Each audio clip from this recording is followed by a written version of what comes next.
Ça va, est-ce que vous allez bien? Alléluia. Alors je vais prier pour la parole de Dieu. Seigneur, mon Dieu m'envoie. Seigneur, je bénis ton saint nom. Mon Dieu m'envoie, Seigneur. Seigneur, j'ai besoin de toi, Seigneur. Au moment où, Seigneur, je vais prononcer, mon Dieu m'envoie, Seigneur, parler de toi, Seigneur. Que ton esprit, Seigneur, me conduise, mon Dieu m'envoie. Que la chair se taise, mon Dieu m'envoie, Seigneur. Et que ton esprit, Seigneur, me vivifie encore, Seigneur.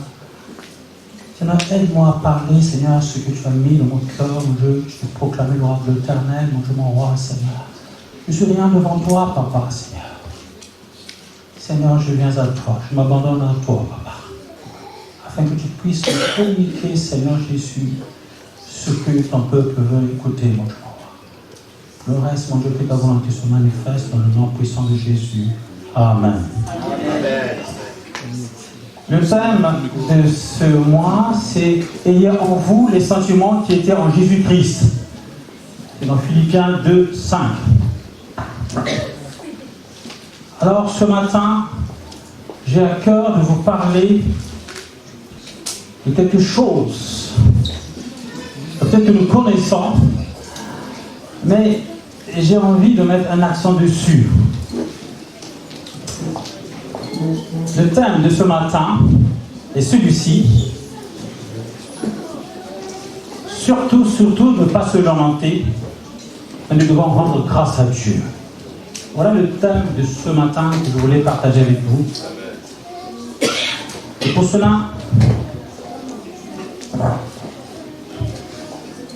effectivement, Dieu n'aime pas les lamentations. Souvenez-vous, quand les enfants d'Israël ont quitté l'Égypte, et il y a eu quelque chose. Dieu n'aimait pas les lamentations. Dieu n'aimait pas la façon dont il menait le peuple de Dieu. Mais Dieu aime plutôt qu'on lui rende grâce. Et nous allons parcourir quelques versets bibliques où nous allons voir combien l'action de grâce est une puissance, combien l'action de grâce glorifie Dieu, honore Dieu. Oh, mon point le plus important, c'est qu'en sortant de ce lieu, et que vous ayez gardé quelque chose. Vous savez, je vais vous dire, à un homme, à une femme, il n'est pas important, il n'est pas nécessaire qu'on lui enseigne l'action, qu'on lui enseigne les murmures, le ragot, le qu'en dira-t-on. Nous savons quand nous venons à l'église, et nous sommes là justement, bien d'autres, nous sommes là à glorifier Dieu. Et nous sommes là à offrir une offrande à Dieu.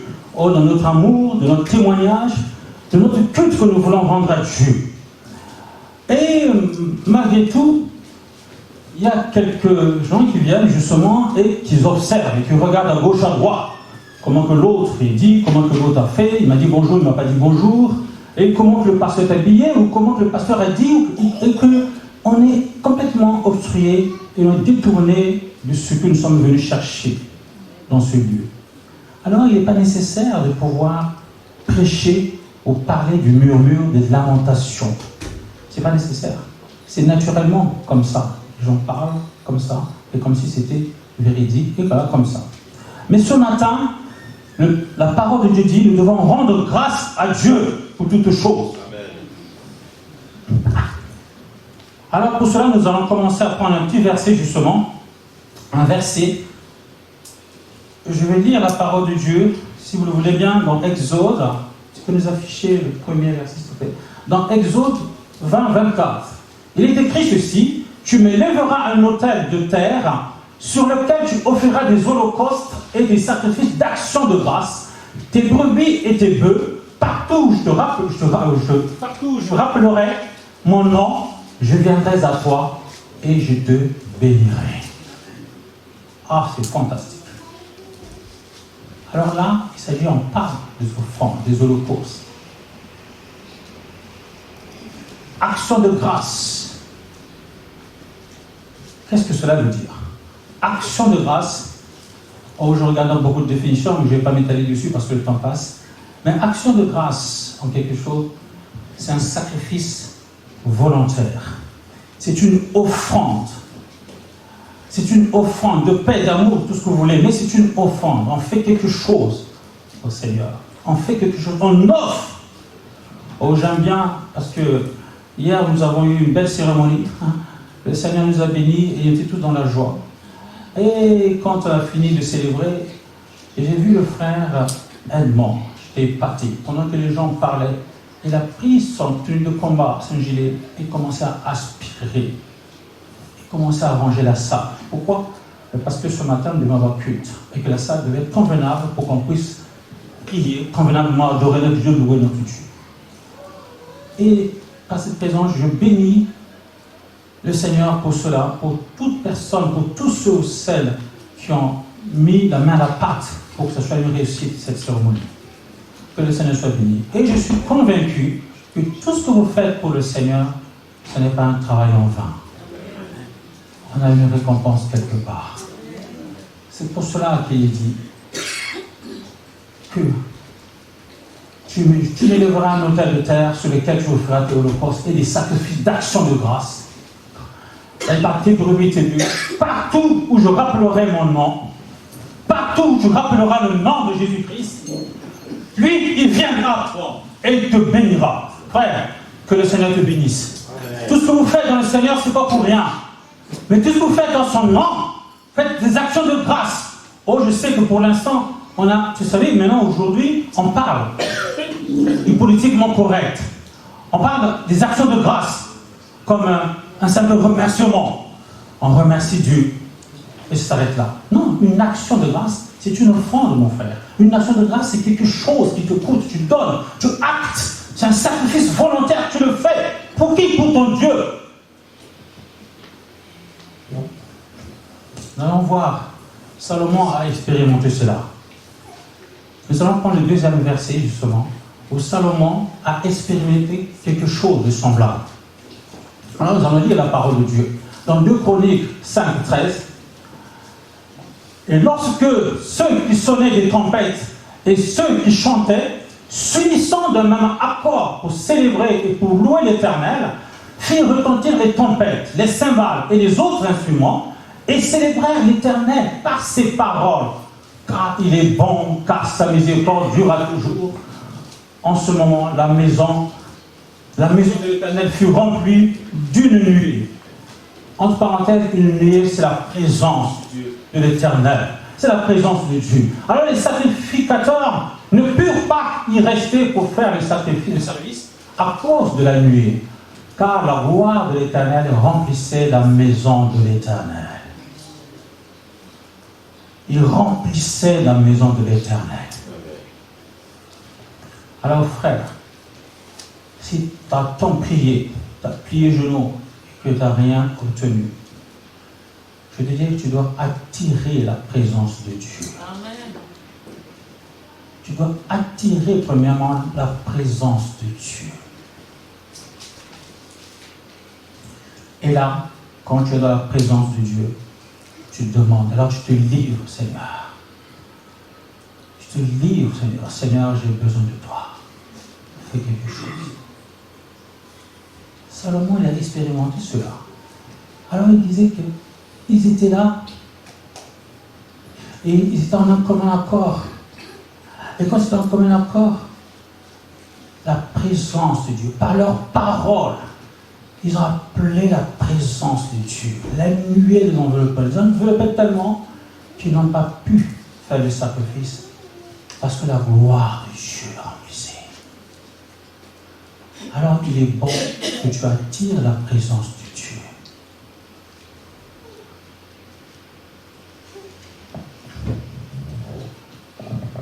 Et pour cela, également, nous devons rendre grâce. Nous devons rendre grâce. Pourquoi nous devons rendre grâce? Oh, je ne sais pas. Peut-être pour quelques-uns, nous avons des programmes bien précis. Et nous savons qu'à la fin de la réunion, nous allons faire ceci ou cela. Tout est programmé. Mais laissez-moi vous dire, mes frères et mes sœurs, rien ne certifie que ça va se passer comme ça. Rien ne certifie que ça va se passer comme ça. Et nous ne savons même pas ce qui va se passer une seconde après. Rien. Rien ne nous appartient, mes frères. Nous devions relativiser. Nous devons faire des beaux programmes, mais à condition que Dieu le veuille. Oh, vous allez dire que frère Maurice est de mauvaise augure. Non. Nous ne savons pas ce qui va devenir quelque chose dans notre frère. Dieu seul le sait. Alors Dieu dit, si Dieu veut, il veut faire ceci ou cela. Eh oui, nous ne savons pas. Nous ne savons pas. Nous devons vivre le temps. Vous savez, hier c'est hier, demain c'est demain, mais aujourd'hui c'est aujourd'hui. C'est aujourd'hui que nous dois profiter du temps que le Seigneur te donne pour lui rendre grâce. Oh Seigneur, si tu as donné du travail, c'est quelque chose de bien, tu dois lui rendre grâce. Si tu as donné un emploi, si tu as donné une femme, il t'a donné des enfants, il t'a donné quelque chose, tu dois lui rendre grâce. Oh, j'aime bien ce cantique qui dit « Quand les bienfaits de Dieu, mets-les tous devant tes yeux, tu verras combien le nombre est grand. » Frère, si aujourd'hui tu mettais en face tous les bienfaits que le Seigneur t'a dit, eh bien, tu dois lui rendre grâce. Nous sommes appelés à lui rendre grâce à tout instant. Tu ne vas pas dire, non, demain je lui rendrai grâce. Et tu ne vas pas dire, au début de l'année, quand elle est le 1er janvier, tu pries une seule fois pour les 365 jours. Non, tu dois lui rendre grâce à chaque instant. Et pas une semaine à chaque semaine, non, à tout instant. À chaque occasion qui t'est donnée, tu dois rendre grâce à Dieu. Nous allons voir combien le Seigneur Jésus-Christ, qui est notre modèle, a rendu grâce autant de fois. Nous aussi, nous devons rendre grâce à Dieu. Rendre grâce à Dieu à chaque occasion qui t'est donnée. Oh, je sais que tu as des problèmes. Je ne sais pas trop comment tu vas payer les factures de loyer. Je ne sais pas pourquoi je parle de loyer, mais tu ne sais pas tout un tas de problèmes. Alors tu dis, Seigneur, j'attends d'abord que mes problèmes s'éclipsent et en ce moment-là, je me dis, toi, je te rendre grâce. Non. C'est maintenant. Dans la douleur, dans le deuil. Jésus a rendu grâce. Même dans le deuil. Nous allons voir ça plus loin. Alors je t'exhorte, mon frère, ma soeur, de rendre grâce à chaque action. Et dans chaque action de grâce, il y a quelque chose qui se passe. Je sais qu'aujourd'hui, on parle de remerciement, mais il y a bien d'autres personnes, vous savez, dans les cœurs d'un homme généreux, toutes les personnes qui ont fait une action de grâce. Je m'en souviens d'une sœur dans l'assemblée où j'étais avant. Et cette sœur-là, justement, on avait besoin, justement, à l'église, on avait besoin des instruments. Et le pasteur s'est levé et il a fait une annonce. Il a dit, s'il y a un cœur généreux, nous avons besoin, justement, des instruments. Et que le Seigneur parle à un cœur. Et cette sœur s'est levée. Elle a dit, moi, Seigneur, moi, pasteur, j'ai envie de faire quelque chose pour les instruments. Il est allé et il a acheté tous les instruments dans l'église. Oh, vous savez, qu'est-ce qu'il a reçu en contrepartie? Un cœur généreux. Dieu n'oublie pas ses enfants. Il a posé un acte de foi, il a posé une action de grâce, et le Seigneur l'a rendu au centuple. Alléluia. Je m'en souviens également, lors d'une croisade, il y a un homme de Dieu qui a fait un témoignage et qui a dit ceci. C'était 2 prisonniers qui étaient injustement, ils étaient accusés injustement. Dans les 2 prisonniers, ils étaient là. Et l'un d'eux, ils étaient dans une cellule, et cette cellule donnait accès à une fenêtre où il y avait des barres de fer. Et donc, ils regardaient à travers ces barres de fer. Et l'un d'eux, regardez, il était grincheux. Et il regardait les marécages. Il broyait du noir. Il dit, c'est pas possible. Il avait contre tout le monde. Ils en voulaient à tout le monde.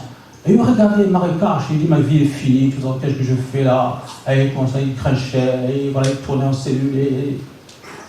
Et le deuxième, il regardait à travers les barreaux. Il regardait les étoiles. Il regardait le ciel. Et il disait, magnifique.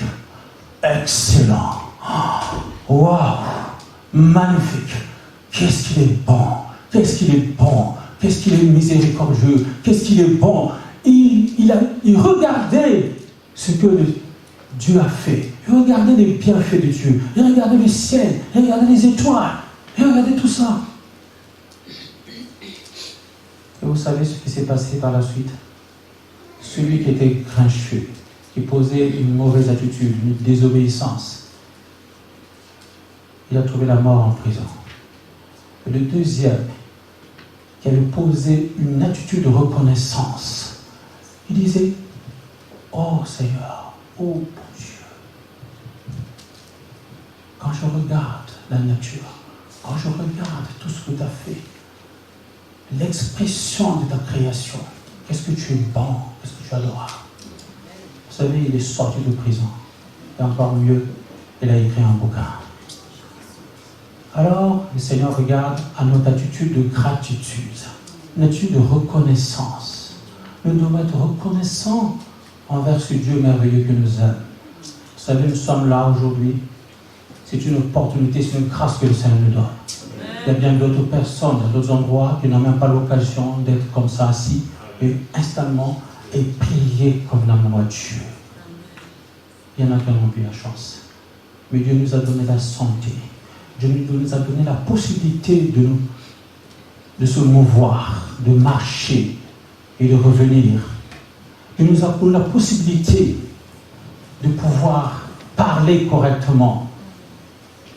C'est une grâce. Rien n'est acquis, mes frères. Rien.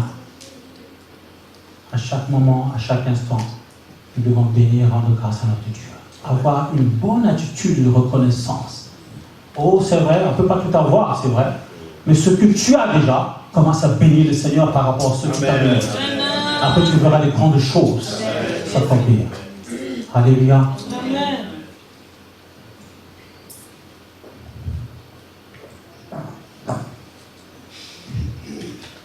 Nous allons aller cette fois-ci dans le Nouveau Testament.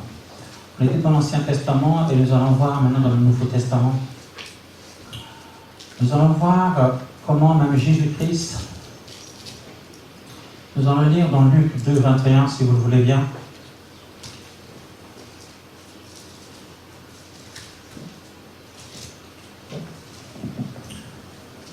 Alors il s'agit que celui du 8e jour, le Seigneur a été présenté. Alors je lis la parole de Dieu. Le 8e jour auquel l'enfant devait être circoncis, étant arrivé, on lui donna le nom de Jésus, nom qu'avait indiqué l'ange avant qu'il fût conçu dans le sein de sa mère. On peut lire un peu, continuer. Et quand les jours de leur purification furent accomplis, selon la loi de Moïse, Joseph et Marie, justement, le portèrent à Jérusalem pour le présenter au Seigneur. Suivant ce qui est écrit dans la loi du Seigneur, tout mâle premier-né sera consacré au Seigneur, et pour offrir en sacrifice 2 tourterelles ou 2 jeunes pigeons, comme cela est prescrit dans la loi du Seigneur. Et voici, il y avait à Jérusalem un homme appelé Siméon. Cet homme était juste, pieux. Il attendait la consolation d'Israël et l'Esprit Saint était sur lui. L'Esprit Saint était sur lui. Il avait été divinement averti par le Saint-Esprit que ne mourrait point avant d'avoir vu le Christ du Seigneur. Il vint au temple, poussé par l'Esprit, et comme les parents apportaient le petit enfant Jésus pour accomplir à son égard ce qu'ordonnait la loi, il le reçut dans ses bras, bénit Dieu et dit: Maintenant, Seigneur, tu laisses ton serviteur s'en aller en paix selon ta parole. Car mes yeux ont vu ton salut. Salut que tu as préparé devant tous les peuples, lumière pour éclairer les nations et gloire d'Israël ton peuple. Son père et sa mère étaient dans l'admiration des choses qu'on disait de lui. Siméon les bénit et dit à Marie, sa mère: Voici cet enfant est destiné à amener la chute et le relèvement de plusieurs en Israël et à devenir ainsi que provoquer la tentation. Ainsi de suite, vous connaissez la parole de Dieu, ainsi de suite, ainsi de suite. Ce que je vais remarquer là, c'est que même les parents adoptifs du Seigneur Jésus, ils ont offert un sacrifice le 8e jour. Ils ont donné quelque chose, ils ont offert un sacrifice. Et à nous aussi d'offrir un sacrifice. Et vous savez qu'en fin de compte, à chaque fois que nous offrons en sacrifice quelque chose de bon cœur à notre Dieu, quelque chose se manifeste. La gloire de Dieu se manifeste. La gloire de Dieu se manifeste. Oh, Siméon, il attendait ce moment et dit, tout ce que j'ai entendu, j'attends que si jamais je vois, et bien là, Seigneur, finalement, je pourrais mourir. Parce que le relevé, c'est le fait du sacrifice. Du sacrifice. Nous devons rendre grâce à Dieu. Le sacrifice n'est pas une option. Et c'est un principe divin. Ce n'est pas une option quand on peut, ou quand on peut, ou quand on veut, on ne veut pas. Non, non. C'est une ordonnance, frère. C'est un principe divin. Et il y a des sentiments qui étaient en Jésus-Christ.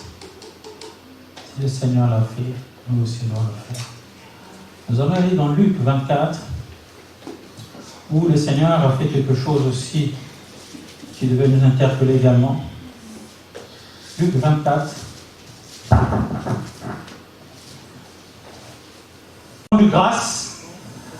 C'était bien Luc 24. Après avoir joué en classe, il le remplit et il rendit grâce. Il a rendu grâce. Il le remplit et leur donna. Et en fait, là, ce que je veux dire, c'est que Jésus-Christ s'est servi justement. Jésus-Christ s'est servi justement.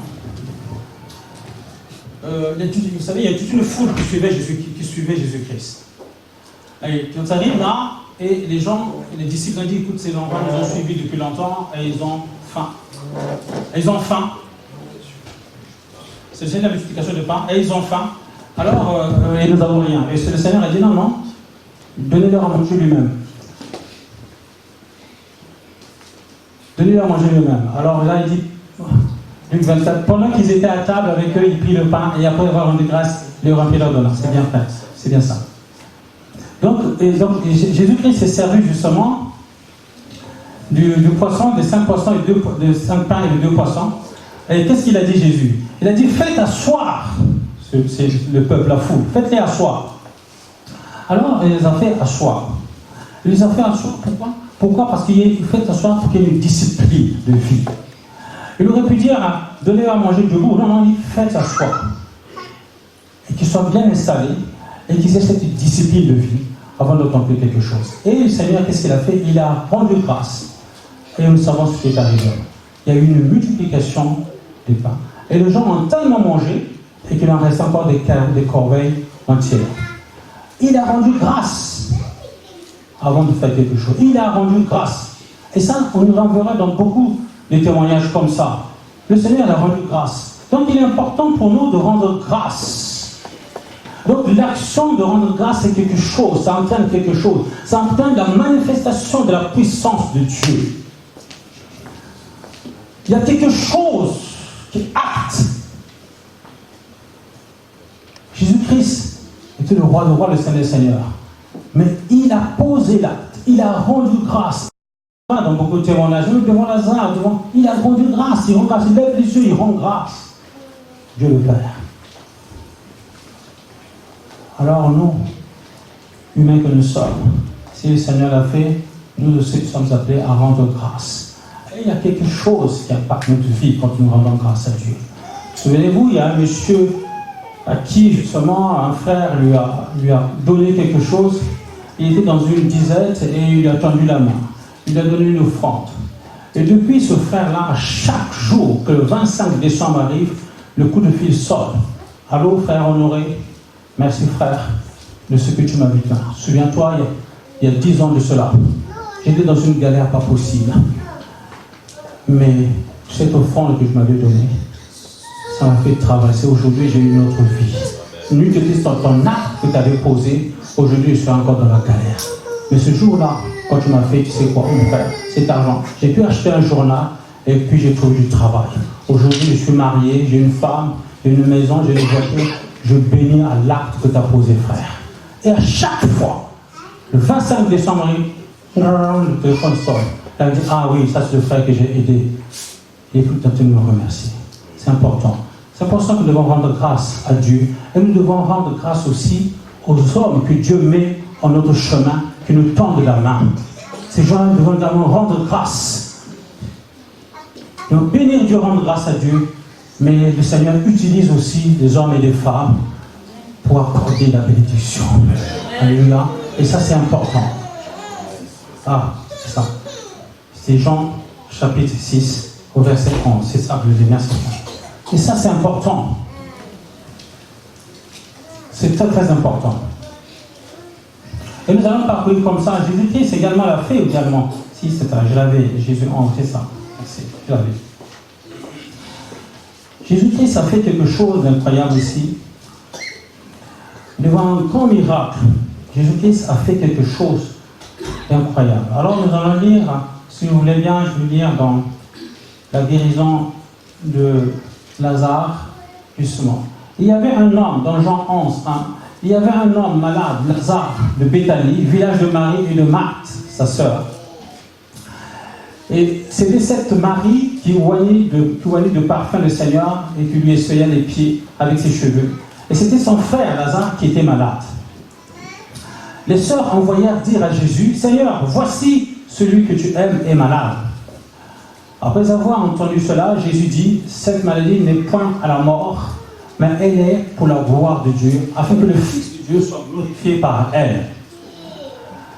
Or, Jésus aimait Marthe et sa sœur Lazare. Et sa sœur et Lazare. Lors donc qu'il lui apprit que Lazare était malade, il resta 2 jours encore dans le lieu où il était. Et il dit ensuite aux disciples, retournant en Judée. Les disciples lui dirent, Rabbi, les Juifs tout récemment cherchaient à te lapider, et tu retournes encore en Judée. Jésus répondit, n'y a-t-il pas 12 heures au jour? Si quelqu'un marche pendant le jour, il ne bronche point, parce qu'il voit la lumière de ce monde. Mais si quelqu'un marche pendant la nuit, il bronche parce que la lumière n'est pas en lui. Après ces paroles, il leur dit, Lazare, notre ami, dort, mais je vais le réveiller. Ça commence à devenir intéressant. Les disciples lui dirent, Seigneur, s'il dort, il sera guéri. Jésus avait parlé de sa mort, mais ils crurent qu'il parlait de l'assouplissement du sommeil. Alors Jésus leur dit ouvertement, Lazare est mort. Et à cause de vous, afin que vous croyiez, je me réjouis de ce que je n'étais pas là, mais allant vers lui. Alors là, le Seigneur accompagné de ses disciples, ils vont justement à l'encontre. Alors ce quoi Thomas, appelé Didyme, dit aux autres disciples, allons aussi afin de mourir avec lui. Jésus étant arrivé, trouva que Lazare était déjà depuis 4 jours dans le sépulcre. Et comme Béthanie était près de Jérusalem à 15 stades environ, beaucoup de Juifs étaient venus vers Marthe et Marie pour les consoler de la mort de leur frère. Lorsque Marie apprit que Jésus arrivait, elle alla au-devant de lui, tandis que Marie se tenait assise à la maison. Marthe dit à Jésus, Seigneur, si tu eusses été ici, mon frère ne serait pas mort. Mais maintenant, même, je sais que tout ce que tu demanderas à Dieu, Dieu te l'accordera. Jésus lui dit, ton frère ressuscitera. Jésus lui répondit, Marthe, qu'il ressuscita à la résurrection au dernier jour. Jésus lui dit, je suis la résurrection et la vie. Celui qui compte en moi vivra, quand même il serait mort. Quand même il serait mort. Et quiconque vit et croit en moi ne mourra jamais. Crois-tu cela? Amen. Est-ce que vous croyez cela ce matin? Elle lui dit, oui Seigneur, je crois que tu es le Fils de Dieu, qui devait venir dans le monde. Ayant ainsi parlé, elle s'en alla. Puis elle appela secrètement Marie, sa sœur, et lui dit, le Maître est ici, et il te demande. Dès que Marie eut entendu, elle se leva promptement et alla vers lui. Car Jésus n'était pas encore entré dans le village, mais il était dans le lieu où Marthe l'avait rencontré. Les Juifs qui étaient avec Marie dans la maison et qui la consolaient, l'ayant vue se lever promptement et sortir, la suivirent disant, elle va au sépulcre pour y pleurer. Lorsque Marie fut arrivée là où était Jésus et qu'elle le vit, elle tomba à ses pieds. Il dit, Seigneur, si tu eusses été ici, mon frère ne serait pas mort. Jésus, la voyant pleurer, et elle et les Juifs qui étaient venus avec elle frémirent en son aspect et furent tout émus. Et il dit, où l'avez-vous mis, Seigneur? Lui répondirent-ils, viens et vois. Jésus pleura. Sur quoi les Juifs dirent, voyez comment il aimait. Et quelques-uns d'entre eux dirent, lui qui a ouvert les yeux de la veuve, ne pouvait-il pas faire aussi que cet homme ne mourût point? Jésus, frémissant de nouveau en lui, même se rendit au sépulcre. C'était une grotte et une pierre qui était placée devant. Jésus dit, ôtez la pierre. Marthe, la sœur du mort, lui dit, Seigneur, mais il sent déjà, car il y a 4 jours qu'il est là. Jésus lui dit, ne t'ai-je pas dit que si tu crois, tu verras la gloire de Dieu? Ils ôtèrent donc la pierre et Jésus leva les yeux en haut et dit, Père, je te rends grâce de ce que tu m'as exaucé. Père, je te rends grâce de ce que tu m'as exaucé. Jésus a rendu grâce. Pour moi, je savais que tu m'exauces toujours, mais j'ai parlé à cause de la foule qui m'entoure, afin qu'ils croient que c'est toi qui m'as envoyé. Ayant dit cela, il cria d'une voix forte, Lazare, sors! Je termine à la parole de Dieu. Voyez-vous, cette histoire, nous l'avons lue et relue. Vous le connaissez tous. Mais là où je voulais attirer votre attention ce matin, c'est que Jésus-Christ, il a face à Lazare, qui était mort depuis 4 jours, et Marthe a dit, ils sont déjà devant, avant que ce miracle ne se réalise, avant qu'il y ait la manifestation de la puissance de Dieu. Jésus, qu'est-ce qu'il a fait? Il a rendu grâce. Oh, nous t'éteignons. Seigneur, j'ai puissamment, je te prie, Seigneur, révèle-le, je m'envoie, non. Et le Seigneur n'a pas dit ça. Qu'est-ce qu'il a fait? Il a rendu grâce. Frère, il y a quelque chose dans le rendu de grâce. Il y a quelque chose quand on rend grâce à Dieu. Ce n'est pas cette attitude de reconnaissance. Et cette attitude que nous affichons à Dieu, ça déclenche quelque chose. Ça déclenche quelque chose comme Dieu. Ça, c'est important. Rendre grâce à Dieu. Seigneur, je suis rien. Seigneur, oh mon Dieu, je te rends grâce de ce que je te demande. Oh, vous savez, il y a 2 sortes d'actions de grâce. Il y a une action de grâce de posteriori, c'est-à-dire que le Seigneur t'a donné un emploi, une promotion, face que ce que tu vois, t'a donné une femme vertueuse, et tu rends grâce à Dieu. Parce que pourquoi? Parce que les yeux voient. C'est acté, tu le vois. C'est un constat, tu le vois, que tu as eu une promotion, et tu reviens, et tu témoignes ici. Le Seigneur, je bénis le Seigneur, je le rends grâce. Parce que dans mon travail, mon employeur qui ne m'aimait pas tant, mais pris je ne sais quoi, le Seigneur l'a touché et il m'a donné une promotion. J'étais là, maintenant je suis là, et mon salaire il va avec. Oh, maintenant je peux me jouir, je peux acheter une maison content, je peux faire tout ce que tu veux. Et là, c'est quelque chose de post-pluriel. C'est-à-dire, tu vois l'acte commis. Mais il y a quelque chose qui est avant ça. C'est le deuxième sorte d'action de grâce. Celui où tu appelles à l'existence des choses invisibles, où tu cries à Dieu, où avec la reconnaissance, tu dis Seigneur, je sais que je vais prier selon ta volonté et que cette chose, tu m'as l'accordée. Et je te rends déjà grâce.